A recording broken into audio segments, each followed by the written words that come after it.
Welcome back to part 4 of our culinary series Ho'oPAI. My name is Chef Kevin Lee from Pai Honolulu, and this week we'll have a vegetable-focused menu. There's a few items that you'll need in order to start. You'll need a medium-sized sauce pot, an 8-inch fry pan, a baking sheet tray, either lined with parchment or foil, and then a serving spoon and spatula. So to start, preheat an oven to 350 degrees. Meanwhile, open up your packaging and warm up a medium-sized saute pan. We're going to be doing two things in the saute pan. We're going to be searing a maitake mushroom, also known as a hen of the wood mushroom. It's on the meatier side, has some really nice flavor and texture. It is actually fully cooked, and we're going to give it a nice sear.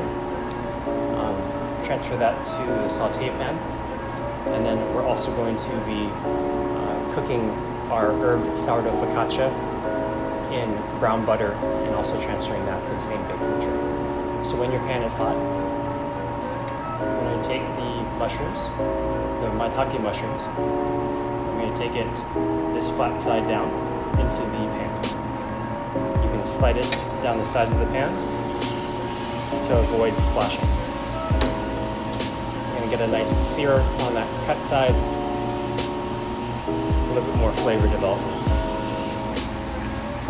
As the mushroom begins to sear and get color, you'll be able to see a color change around the outside of the mushroom. You can lift up the mushroom with your spoon and check it for the seared side.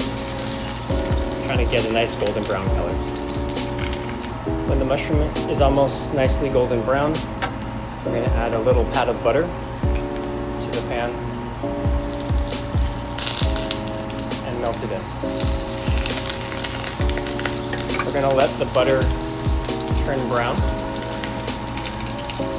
What that's doing is it's taking the milk solids that's inside the butter, in this case unsalted butter, and it literally starts to become brown.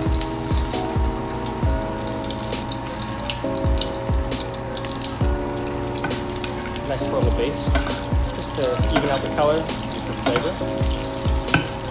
And we're going to flip the mushroom over.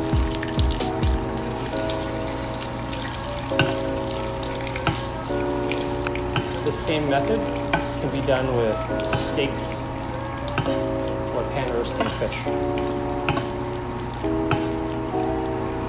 Now that we have a nice sear on the mushroom, I'm going to remove it from the pan and transfer it to that prepared baking sheet.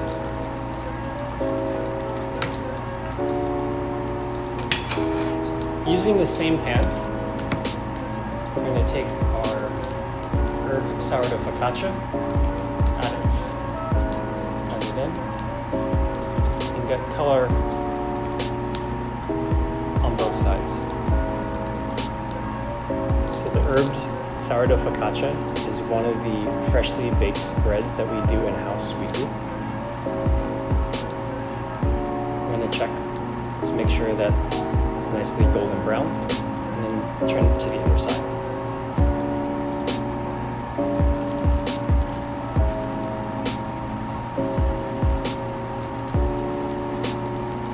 We do this style of toasting, cooking in brown butter here at the restaurant. Adds a little bit more flavor as well as texture. Of course, if you're trying to watch your weight, you can always use olive oil, garlic oil, or just put the loaf of bread into the oven to get a nice toast.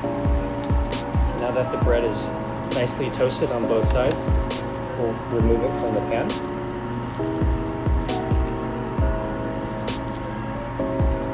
And place this into a preheated 350 degree oven until it's nicely warmed through, about 4 or 5 minutes. As the maitake mushroom and focaccia are toasting in the oven, we'll start on the risotto. In the medium sauce pot, we've added a roasted vegetable stock that has mushroom, as well as a little bit of butter. Once the stock comes up to a boil, we're going to add in the rice and the roasted mushrooms. So as the stock has come up to a boil, we're going to add in our risotto rice. So this risotto rice is made from arborio. Arborio or carnaroli are the two common varieties of risotto rice. Risotto rice is a short grain type of rice. Risotto is a dish originating in Italy, but it's also a cooking method. So the cooking method is a constant stirring of the rice with a stock or broth. The constant stirring of the rice releases starches, which adds to the creaminess of the dish. We prepared the rice so that all you have to do is warm up the stock and finish the cooking process. The actual cooking process from start to finish can take anywhere from 20 to 25 minutes.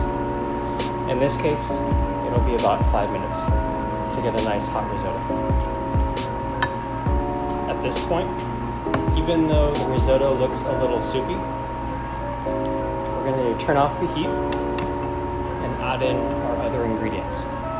We're adding in creme fraiche, basically a house-made sour cream.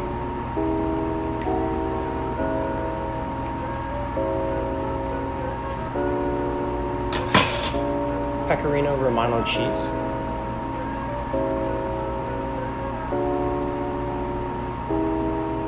And fresh herbs.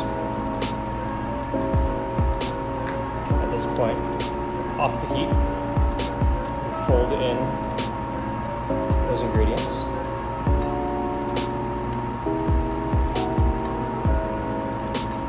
And the cheese will tighten the risotto. It's always a good idea to taste as you go, just so you can adjust your seasoning and season each ingredient before the finished product. If you need to adjust for seasoning, please feel free to.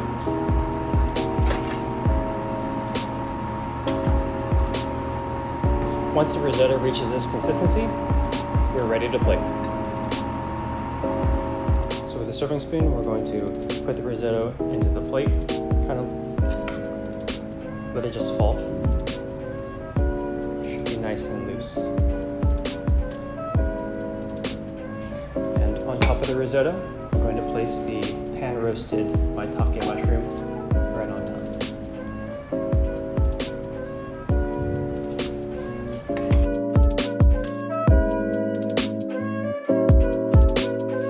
Thanks again for joining us for part 4 of our culinary series, Ho'oPAI. Make sure to join us next week for our Thai-inspired seafood chipina.